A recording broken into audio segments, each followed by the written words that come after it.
What's up, Sue? How you doing? We are live. Great to be here on the All right. live stream. Let's get into it. All things energy. To all four of my followers that are watching this, thanks for coming. And this is Sue. She's head of investor and government relations at Hut 8. Hi, Sue, guys. Nice to see give you. us the Nice to wave. be here. So I was saying before we hopped on, I'm really interested in trying to understand and educate myself about energy.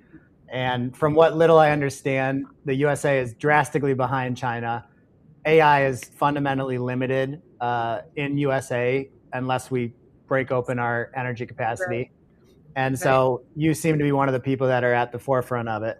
The first video I saw of you was talking about the new ERCOT rules and things of that stuff, which all over my head. So maybe you can just start by, let's say I'm a fifth grader and you're teaching the class. What is energy? And can you maybe give us some understanding of like how do the economics of this work in the old world versus where we're heading with AI? So I think the big reason why there's now all this hysteria around like the dearth of power availability in the US, and yes, we are in a race with China with respect to power and AI and security, Mm-hmm. etc. What started this? So effectively what happened is the US went from a period of having almost 0% year over year growth in terms of energy demand to having like 3% growth year over year in terms of energy demand, which doesn't sound like a lot when you have old antiquated pipes and pipelines and grids that are powering cities and homes. That sudden influx of new users wanting to use power on your grid that is already pretty antiquated has created a tremendous amount of issues. Mm-hmm. And so effectively, grids haven't been updated.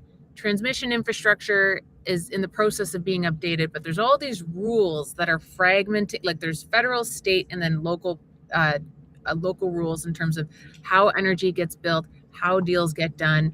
And it wasn't a big issue until suddenly you had this new use case of AI, and because AI uses a tremendous amount of power. So the advent of AI came, blew up. Everyone and their mom and every AI user needs a ton of power, but these traditional grid infrastructures are not designed to support all this new power. And so we're now in a situation where there's a tremendous amount of demand for AI, which needs a ton of power. We're in a race with China in order to have sort of AI dominance, but there's like a 45 gigawatt dearth between what is required to power AI and then what is actually available on the existing grid infrastructure and in the transmission lines and whatnot, uh, of what is actually available, if that makes sense. Yes. So, in the past like 24 months, you've seen this uptick in all these like new solutions to meet this tremendous demand for power because of AI that are not traditional. You've seen new markets open up for AI data centers that have never normally been markets where a data center would ever get built. And Mm-hmm. that's all because, again, the grid, traditional energy systems in the US, the grid was not designed to scale fast. And we've got this whole, and anyway, so that's sort of where we're at. And we can certainly get into what sort of those new solutions look like. But I've been on a bit of a sojourn there, but that's sort of what's happened is you had this traditional infrastructure that was status quo, and then out of nowhere in blew this new massive customer, and the grid just could not scale with that customer's needs, and that customer is AI. Okay. Awesome way to set the table. I took notes, so we'll try to go through it one by one. Okay, Let me great. think about the right place to start. So Okay. when you say 45 gigawatt discrepancy of what we need to power AI, Yeah. are you projecting that into the future, or are you saying right now we're already that far behind on what we need for AI today? So those are Morgan Stanley's projections. Mm-hmm. And McKinsey and Jeffries and a lot of massive banks and research think tanks. This is what they've projected, and it's about 49 gigawatts over the next 3 to 5 years that Okay. is required based on what hyperscalers, so the Metas, the Facebooks, um, the Googles of the world are saying, the Anthropics are saying that they need in order to meet their AI ambitions, their token Mm-hmm. generation, etc.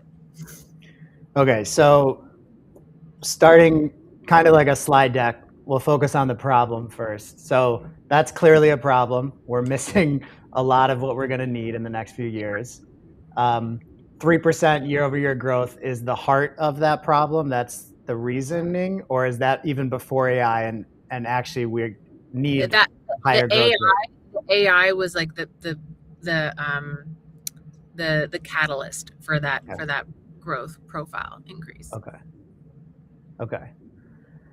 And the grid is not designed to scale fast. Not designed to scale fast. Utilities, so the sort of overlords of how power gets distributed on the grid, they're not designed to scale alongside Zuck or Jensen. Right. That's just not how it works. And so again, you have this mismatch of speed and demand relative to actual like infrastructure design and availability. Makes sense. So essentially, utilities need to start moving at breakneck speed of tech companies. But they're not designed to do that, because utilities are not incentivized to suddenly increase their revenues by 9x. What utilities need to do is guarantee to their customers that their bills are not going to go up exponentially, right, and that they're going to be able to provide them with reliable power. Now, when you have, and one of the big issues that's been coming up is part of when, let's say, a Meta goes to a utility provider and says, okay, I need a gigawatt of power. And the utility says, okay, great, I can give that to you. Usually that build out process for extra power falls under the transmission and distribution line of a customer's power bill. And so there's been a tremendous amount of pushback from local communities saying, why are we funding Meta's desire and need for power if this is going to screw my bill? Also AI, because when you're training an algorithm, that creates like massive surges of power usage and then periods of downtime. Because like when you're training an AI, you can have like 72-hour pushes, and then there's downtime and 72-hour pushes, which can also cause grid instability. If the grid is unstable, that can cause rolling blackouts, that can cause like a plethora of different problems. And so you have all these different factors at play right now. And that's sort of what's happening. And my understanding is, in the old world, a Bitcoin miner could look at the pricing, say, all right, it's too much, we're going to turn everything off today, no problem. Nowadays with AI, it's got to be running 24/7, and so you can't scale up and down with pricing, or am I misunderstanding? So not really. So some iterations of AI compute, it is curtailable load. And in general, when a grid is under stress, and this is one of the big misconceptions out there, the first people who are told to power down or whose power goes out is not Joe Blow and his wife sitting at home. It's the massive load user. So it would be like a data center, like an AI data center would be the first to be curtailed. Also, Google, for example, came out, I think it was August, I can't remember if it was August 24 or August 25, and they actually said that they were committed to curtailing their operations if the grid so required. Because like we talked about, not all AI needs to be on 24/7. If it's a data center that's doing inference, aka you're providing, you're using AI for traffic lights and or like a hospital. I mean, even if you're not using, you don't need AI for a hospital or traffic lights. Those types of use cases, yes, have to be on 24/7. The data centers powering those use cases, but there's a lot of different load profiles where you can power up and power down and be more sort of a dynamic load on grids. And the federal, state, local rules are the ones determining the load profiles of those. Well, so there's a bit of like a disconnect right now. So for example, China is beating us in terms of their ability to stand up new energy infrastructure. And I guess you could say that is one of the benefits of communism, is there's not a lot of people who can push back. But in the US, you have the federal government that's saying, we need to win in AI, we need to streamline this process, we need to have a bunch of rules that everyone can understand, everyone can follow. On the state level, they say, okay, great, but I need to make sure my customers' power doesn't go out. I need to make sure my grids are still working, because if not, then I'm not going to get elected again. And same thing for local officials. And so there's bifurcated permitting from a federal, state, and local perspective. Like they're all sort of bifurcated permitting processes because everyone kind of has different needs and different stakeholders. And so that's part of the reason why it's been very difficult to compete with China in terms of standing up all the energy that is required to meet this new user of power is because a lot of it's getting held up in permitting. A lot of it's getting held up in those sort of market forces. And now the added nuance is you're getting a lot of citizens pushing back Right. in small communities being like, no, you're going to screw me on my power bills. Why the hell would I agree to have this data center in my backyard? So it's a really interesting time. But again, all of these sort of opposing forces have resulted, like mother's the necessity of innovation, as they say.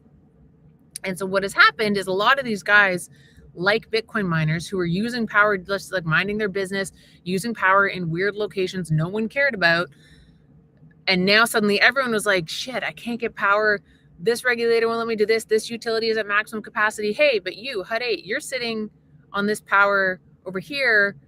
Do you mind if I use it for AI? So that's what's now driven the market to look at non-traditional data center markets to stand up data centers like Texas, for example, looking at Bitcoin miners. We've now seen the rise of fuel cells as a potential like bridge solution, which is super interesting. Bloom Energy. That's the lay of the land.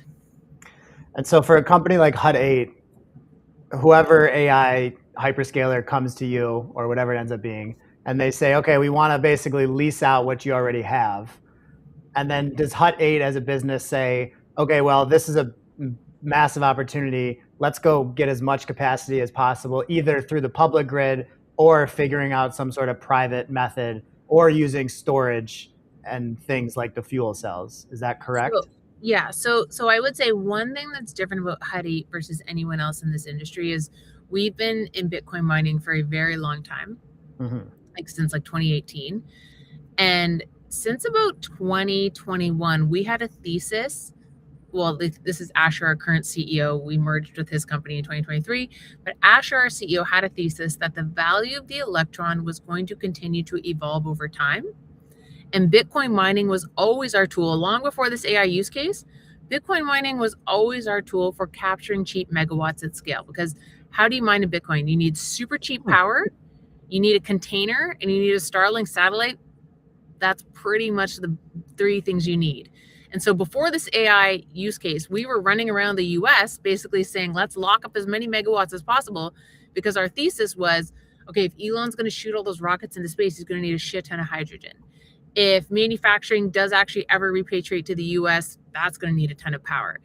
And so we always had this thesis of building this tremendous pipeline using Bitcoin mining as our hedging tool. And then it just so happens that AI ended up being that first next use case.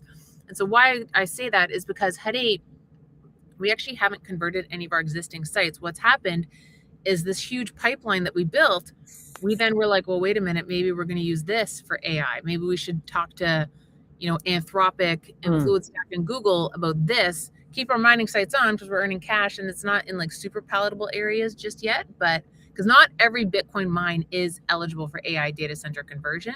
But anyhow, that's sort of some of the differentiation in terms of HUD 8 relative to the rest of the group. So you've been Trojan horsing it from 2018 to now. Yeah. I mean, and that's our CEO Asher. That was his thesis from day one. Okay, so value of the electron, and then how do you think about? It seems like the government's always going to be slightly behind demand given this new world of the public grid. So I'm reading about. It sounds like these Meta will end up basically building power plants. Yeah, it's possible. And doing their own private generation. Is that where the world heads? If China has communism and they can do all this through the government, and we have capitalism and private industry, I assume a lot of this ends up being privatized into, unpublic utility. Yeah. Building your own generation. If this idea of it's not necessarily going to end up being build your own generation, because one of the things Anthropic came out and said this last week, Microsoft came out and said this too. They basically said, hey, we're going to make sure your power bills don't go up because as I explained earlier, it's that transmission and distribution line when you're building out that new power where those costs usually get put onto the ratepayers. Anthropic, Microsoft, etc., is saying, guys, we're going to pay for that. Because the other nuance is that a lot of these hyperscalers, they still want to be able to they still want to be connected to grids, because in the event of a power failure, you can rely on the grid for backup, like, because the grid is always on. Mm-hmm. So I think what we're going to see is this idea of, yes, of excuse me, hybrid solutions. So nat gas storage, like battery storage, renewables, renewables, grid. We're gonna, but what's going to be, I would say, the new norm is that the hyperscalers are the ones who are funding these build outs. It is not being passed on to consumers. That's what's going to be the new norm. So let me repeat that just to make sure I understand. So we need grid expansion. Yeah. We also, at the same time, can't allow people like me, normies, to pay more. Correct. So Meta will pay for the expansion, That's which right. is literally Meta's paying for construction. That's right. And distribution. Yeah. Yeah, and they will pay for over whatever, rule that I'm not allowed to pay over as a citizen. Meta will cover that bill.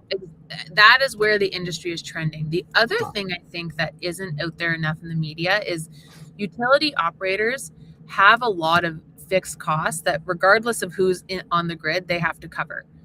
That goes to the end consumer, you, me, right. Meta, whoever.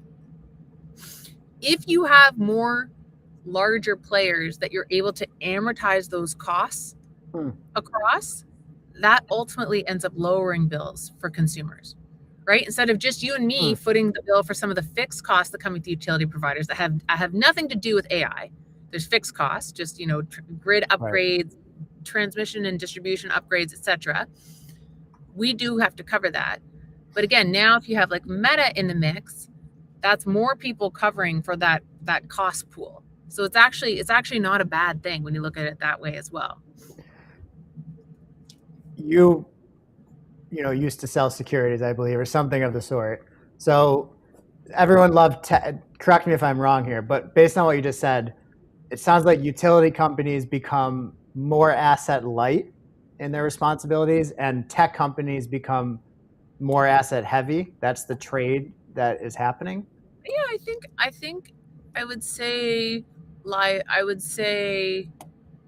there's going to have to be more cash outlay for the hyperscalers in order to get the power that they want. Like, they're going to have to, there's going to be like dual tariff structures.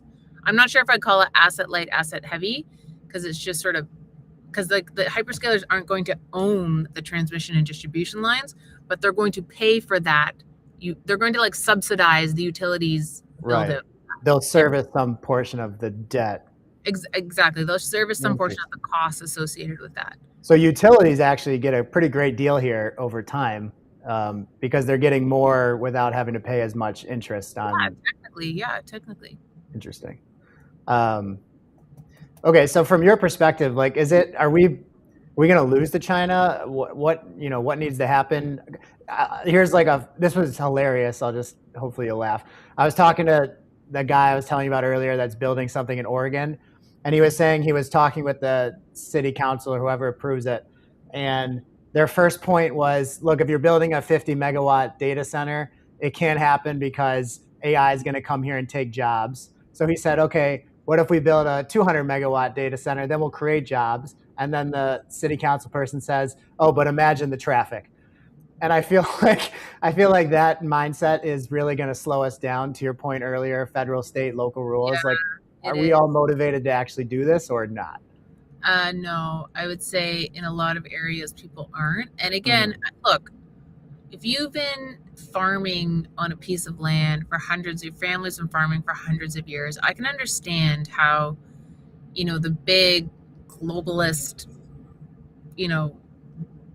cowboy coming in and messing up your backyard, taking your land, repurposing it for use that you don't understand. I can definitely appreciate how that would be very scary as like a small town resident. I get that. But you make very good points, and that is definitely what's happening. Is I think that the media is really spinning the actual facts and reality here in the wrong way, and it's becoming super anti-big tech, anti-Zuck, etc. But it's like, guys, there's a lot of benefits that some of these projects bring to these super rural communities. We bring jobs, we bring tax revenues, we bring, again, in general, more of the fixed costs that come with utilities now get amortized across more players, which will ultimately reduce your bill. Data centers also do not pull power from the same pool that is allocated for your power. So it's like, it's very, I think the media is not helping any of us, and a lot more education is required in some of these more rural areas where these new data centers and power markets are popping up. Unless Meta comes out and says we're just going to pay everyone's tax bill or utility bill. Yeah. I gotta imagine there's no way that that's going to be understood at a massive scale. Yeah. But that's where, like, again, people like me who are technically in government relations, like, part of the thing that we do is educate populations on, like, what are the actual realities. Like, let's walk through the data. Let's walk through the facts about, like, what's actually happening here. Mm-hmm. Okay, last question, and then we'll wrap up. Let's make it a good one.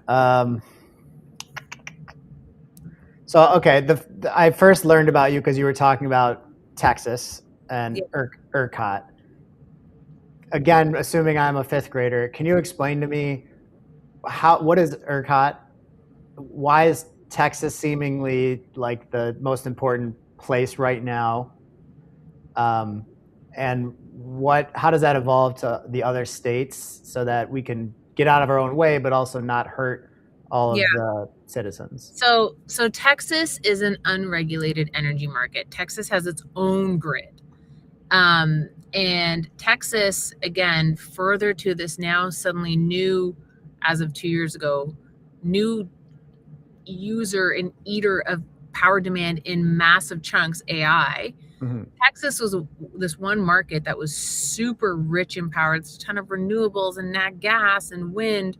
There's some nuclear there too. Texas became, in the past few years, a super hotbed for AI data activity because it was an unregulated market, aka it made it a little bit easier to get deals done there, to get your power online. You didn't have to jump through as many hoops.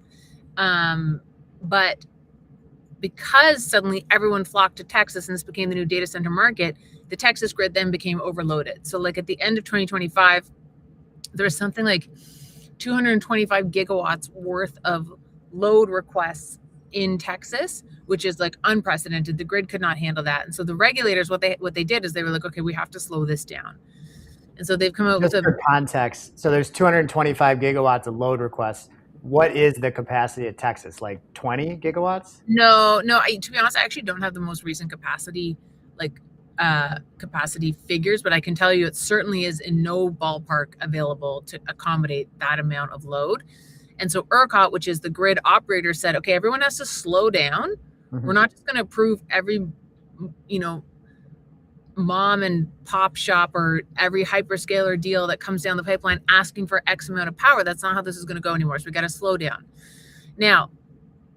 And so what's happened is ERCOT, which is the grid operator, has come out with some different ideas in terms of how to make sure deals still get done, power gets added to the grid, revenues come to local counties, etc., without overwhelming the grid, without breaking the grid. So there's been a plethora of different ideas discussed on that front. We do think Texas is still going to be a hot market, but is it going to be as hot or as easy to get deals done there as it was in 23, 24? Probably not, because again, they've had to structure it so that things slow down and that there's more thoughtful build out. And where is the next location that happens? Well, so Nashville? No. So I think again, everywhere throughout the US, we're seeing a real sort of uptick in a bit of pushback and let's make sure we do this thoughtfully, because everywhere has seen a tremendous amount of power demand. But Hut 8, for example, we signed a deal with Google, Anthropic, and FluidStack in Louisiana. Louisiana is a super interesting market. Lots of industrial activity in Louisiana that got retired or got repatriated overseas. with the outsourcing of manufacturing supply chains. So Louisiana is a really interesting opportunity market because it has a ton of generation, super skilled workforces, a very accommodating and governor who wants to attract more revenues to the state, more jobs, more opportunities. So they really get it there. I'm not saying other states don't get it, but where you are, the regulatory climate, and how supportive some of the regulators are really is going to start to matter more as this power scarcity and AI demand story continues to evolve. Google, Anthropic, FluidStack, that's insane. Especially if you can do all these deals with FluidStack going forward. I mean, that's going to be amazing. I mean, Anthropic is super exciting too, right? Like they have of course. the enterprise market. We're super jazzed to have a relationship with them. And at some point, hopefully, you can get to Amazon through Anthropic or however that ends up working out too. I mean, look, we're chatting with everyone. We're all friends. We chat with everybody. But yeah, we're really excited to have Google and Anthropic in our wheelhouse, and we welcome all of these new relationships. So cool. All right, so we have one person watching on YouTube. Thank you. Nice. Yeah, awesome. I do have a newsletter with a few thousand people, so I think this will get views. So as a closing message, what do you, and most of them are VCs, startup founders, or investors. If you had a fund, how would you think about these opportunities? What would you do as an investor?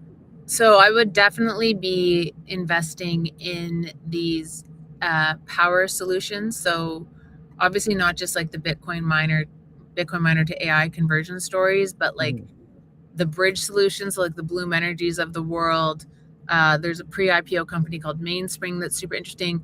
But honestly, and I do see my sort of Twitterverse is starting to talk more about this now, AI, batteries, all of this requires a tremendous amount of metals and natural resources, copper, uranium. If we're actually going to get serious about SMR as a nuclear technology, we need a shit ton of uranium. We need copper. There is not enough copper to fund this build out of AI and these chip factories, et cetera. So I am personally making plays, not investment advice, into copper, uranium, rare earths, as well, on top of any sort of energy infrastructure solution. I think is really the future. Awesome. Yes. Disclaimer for anybody. None of this was investment advice. Investment advice. Yeah. I'm trying to learn here. All right, Sue, that was awesome. Thank you so much. Give a little wave and then I'll end this live.